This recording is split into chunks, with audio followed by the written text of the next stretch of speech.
Welcome to the Studio 2121 podcast, a mental health and wellness podcast brought to you by Westbrook Health Services.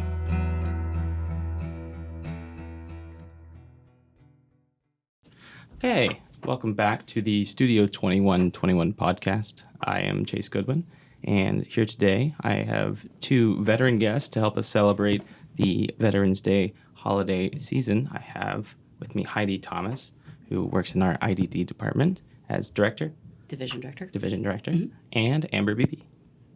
Amber, do you want to tell us about what you do with Westbrook? I am the Crisis Director. Division Director. You're Division Director. Okay, I'm the Division Director She's of Crisis. the Division Director of Crisis, and she does a lot of great work. So you two both, before coming to Westbrook, served in this service. Do you want to talk about how long you were in and which branch you served for? You're up. Okay, sure. So mine's really complicated because I like to keep things complicated. I joined the military when I was about 21. I was in the Navy, but also while I was in the Navy, I served with the Marine Corps, so what they call Field Medical Service School, or FMF. And then I was in the Virginia Army National Guard for about 5 years, so about 13 years total of military service. And you, Amber? For me, I just retired in May. I was in for 20 years and some change. And I started out in when I believe I just turned 19 when I joined. And I've been all over the place. I was stationed in Texas and Alaska and Illinois and Virginia and DC, and I've been deployed a few times. But altogether, I believe it was 20 years and 5 months. Well, thank you both for your service. To start off the conversation, with Veterans Day coming up, I wanted to kind of focus on we have a lot of veterans that work with Westbrook. We serve a lot of veterans and provide a lot of mental health services, which I know people know is really desperately needed. Why do you think veterans are gravitating in our agency towards, because you guys have the board, correct? You have the Veterans Board? Correct. So we created the Veterans Committee because part of the requirement of that, it's a federal grant, is to reach more of the veteran population. And at the time we started it, we had a total, and I can give you some quick fast facts if you'd like to know about veterans that we serve. We had, in 2021 of January, we had 30 veterans that we served. With the committee, with the external partners, because we also partner with West Virginia, our WVUP, their veteran department, they work with us. We've done some Facebook Live stuff with Tim Leach and Darren Sherlock, who is their contact there. We have Healing Waters. They're a outreach for veterans for different programs to help them with dealing with some of their stressors. And actually, our board president, Sarah Holt, actually works for them, and that's how I got to kind of get to know her better. And then we have partnership with the Vet Center down by the CBOC, which is a community-based outpatient clinic in Parkersburg, right by the Memorial Bridge. We have... we have so many partners. We partner even with Prestera, with Valley, the other comprehensives, and trying to help them get theirs up and going. And thankfully, the most important partner that Jason Farabee brought us, which he's amazing if you guys haven't met him, is Michelle Rivard from the VA. She just helps. She heads up coalitions like ours to get that outreach. And so between all of that, in June, we were at 166 veterans, so over 500% change in the amount of veterans that we were serving. We really were trying to get the word out. And what I think is really interesting is that we have 12% of that as women. In the state of West Virginia, there's only, let's see, I'll double check here, 5.2% of the veterans in West Virginia are female. So we're even double what the percentage of female veterans are statewide that we're able to serve here at Westbrook. So I think those are really great numbers, and we'll continue to try to keep the ball rolling with that. So I think that's a big part of our push is that we're just a lot of different people that we are connecting with in the community who are able to help drive in some of those folks. Hey, you can get services there. And we also do our services. It doesn't matter your discharge status. One thing we're trying to get away from is if I say veteran, we go by the military definition of veteran, which means that you were honorably discharged. Here's the thing. If you were dishonorably discharged, it likely had something to do with mental health or substance use issues. And therefore, we're trying to help find those veterans as well because they deserve the help too. They just don't meet the criteria for the VA. So we're trying to help augment and offset that. Fill in those gaps and Yeah. really expand the care. Because they're still our brothers and sisters. Yeah, that's awesome. And I do think it's so incredible you brought up only 5% of the veterans in West Virginia are female. And I feel like that demographic is really well represented at Westbrook. You and Jamie and Amber, I feel like I see more, or maybe the guys are just not talking about it, but I know I see a lot of presence from female veterans all around Westbrook. And I think that's interesting in that you guys have all been through your service and gone through the military, gone through that process, and then coming home, you sort of pivot and decide what else you're going to do with your life. Do you want to talk about that, or how after leaving your military service you decided you wanted to enter into mental health and start working at Westbrook? I think you should go first because you have the closest remembering. Mine's a lot further away. Yes. Makes sense. I will. Okay, so, well, coming out of the military in itself is just a huge transition. I mean, like, especially if you've been in for 20 years, like this is what you know, this is your life. Your and then identity. it's your identity. And then whenever you come out of it, it's like none of that stuff is there and it's really hard to drop it. I'm still Are you still getting used to having you're called Amber? I am. It's so weird hearing Amber because it was always senior or certain BB or, always my last name, BB, not Amber. So, yeah, when people call me that, it's really weird sounding to this day.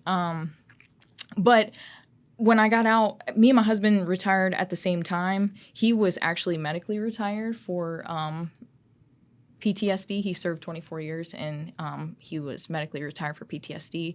And then for me, I just decided since he was going that I was going to go too. So, but I honestly think I got into this realm because of him, people like him, because when you're in the military, a lot of times people hide that they got any kind of a problem. A lot of people have problems. We see a lot of things. We do a lot of things.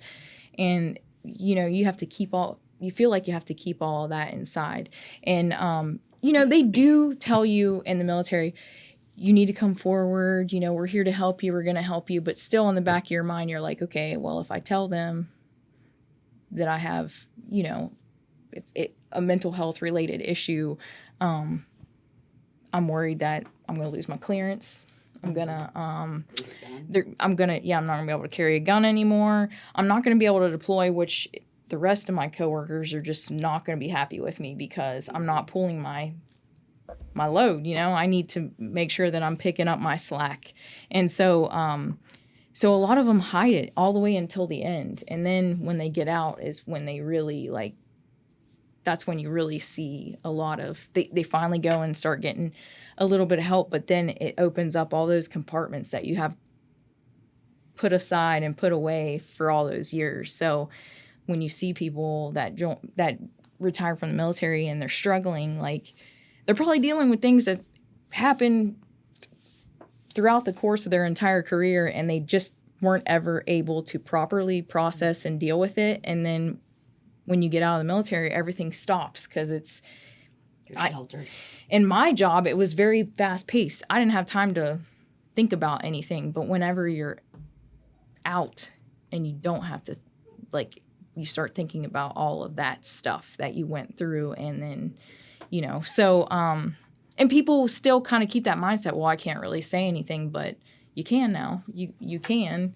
I mean, you always can, but you can now. And, they're still hesitant because of the stigma and all of that stuff. So it's a struggle, even in my family. Me and my husband both were diagnosed with PTSD because of the things that we have been through. And it affects our everyday life. It affects how we communicate. Sometimes we're snappy with people and stuff, and it's not anything to do with them. It's just, it's just how we've been affected and what we're going through. And it's difficult. You're processing 20 plus years of trauma or things. You got to think you're sending people over there that are babies.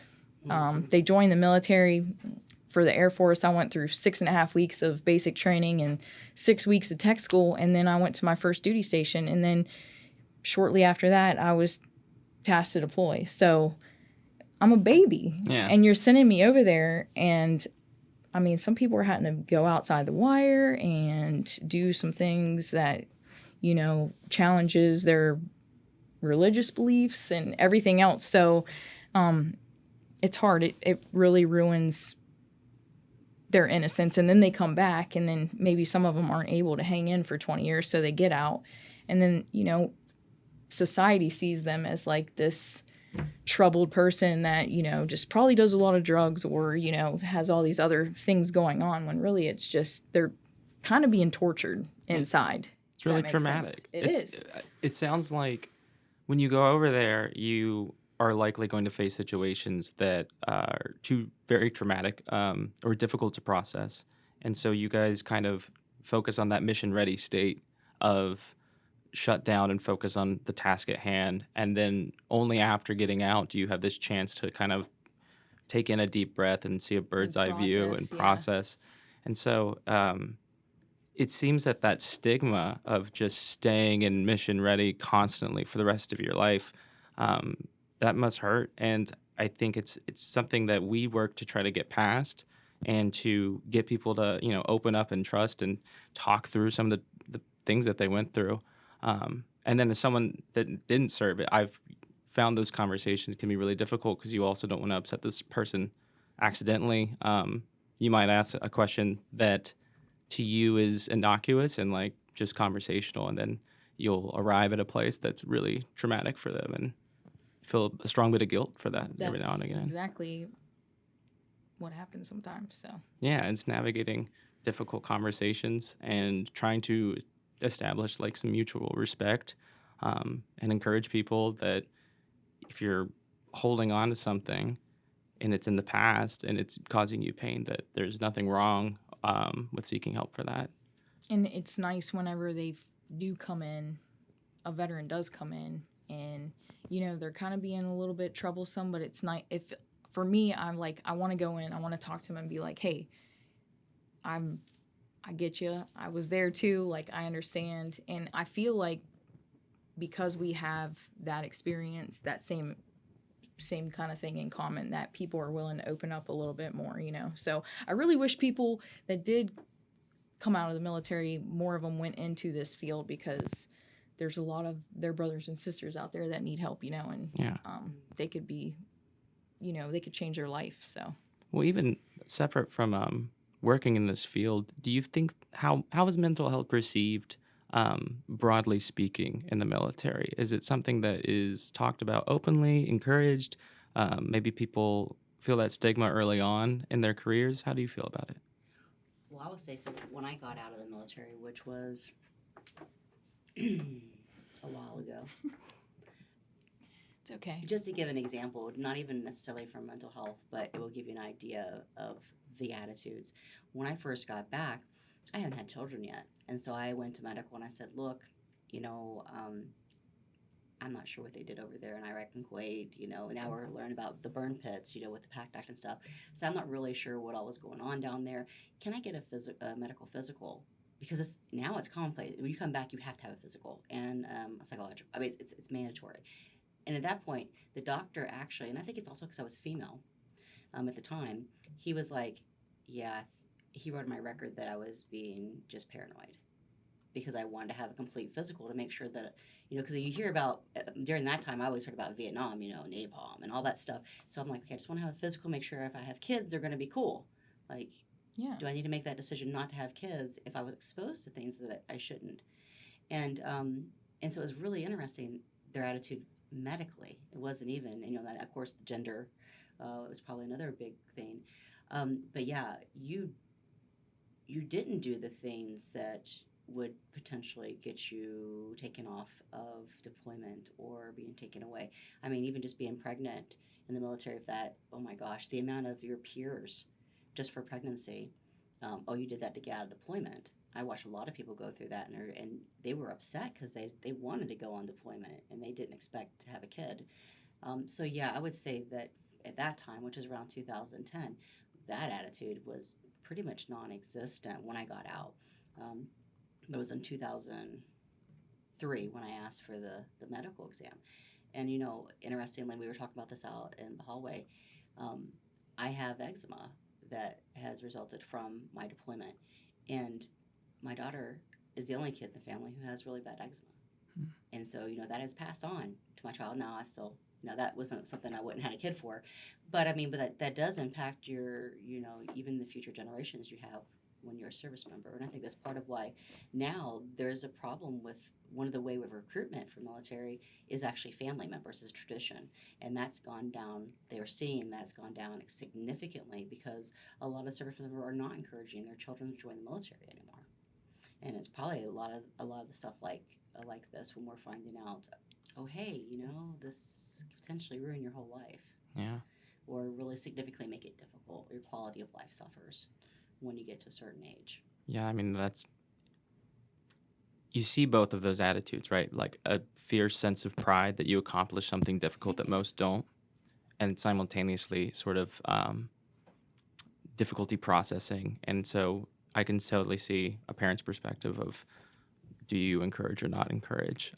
At the end of the day, it is two sides of that coin, right? Like it's something to be proud of, and it was something that was extremely difficult. And maybe parents don't have the same attitude as they once did because we just always know want more. better for your children. So Yeah. after you've went through that and you're like in the bad things that you've seen, like obviously you don't want your kids to see that. So you're like, no. Yeah. Like, go to college. Do it. Yeah. Even though it's a great thing. Like I came It from is. nothing. I loved it. I absolutely came from nothing. And I mean, that was pretty much the only plan. I didn't know anything about school and going to college. Nobody in my family did. So the military was like a wonderful way of life for me, and it was great for my family. And honestly, there were some good things that happened with my kids. Like they just saying that it's very difficult for the kids to even be a military child because of all the different things and moving and stuff like that for them. But it's also wonderful because they come out so like resilient and like just they know how to talk to people. Like if you look at a lot of kids nowadays, they're used to typing and all that stuff on their phones, and that's how they talk to people. And when you go and talk to them in person, they're like, I don't really know, what to say.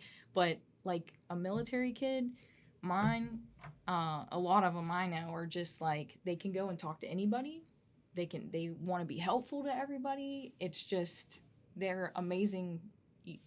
They're amazing, but it's a very hard life for them. So. And I actually chose not to have a kid until I was out because of that. But the positive was all the traveling with the military. That my daughter now has more stamps in her passport than most people ever have. Yeah. She's been to multiple different countries. And I attribute a lot of that curiosity to the military because, I got to meet other peoples and challenge my own assumptions about things. Like I loved most of the folks that, pretty much all the folks like that were contractors and stuff in Iraq and Kuwait. My goodness, they took such good care of us. Yeah, they're like wonderful people. Absolutely, and so it really expands your horizons. Sometimes you don't really realize that, and you're like, oh yes, And hearing people use different languages, I'm like, I don't feel uncomfortable in that situation. I don't think my daughter does either because we're just kind of used to traveling and, okay, we're going to have to figure this out. And so that's been a plus. Yeah. Are there resources that are available specifically for families of service members? So you said how it's difficult when children are moving around, but they can get that resiliency as a benefit. Are there programs provided by the military or veterans associations for services for the children when the parent is away, or vice versa? Do your parents, when they freak out that their child just left for the first time, and is there services for them? Yeah. Or- Oh, yeah. There's tons of services, and they've come a long way, I think. We have the, in the Air Force, they had the Airmen and Family Wellness Center, or it's the Airmen and Family Readiness Center. Airmen and Family Readiness Center. And it's, when you deploy, they do so much for you. They will they will send somebody to your house to watch your kid while you go to the grocery store. Okay, that might be an Air Force thing.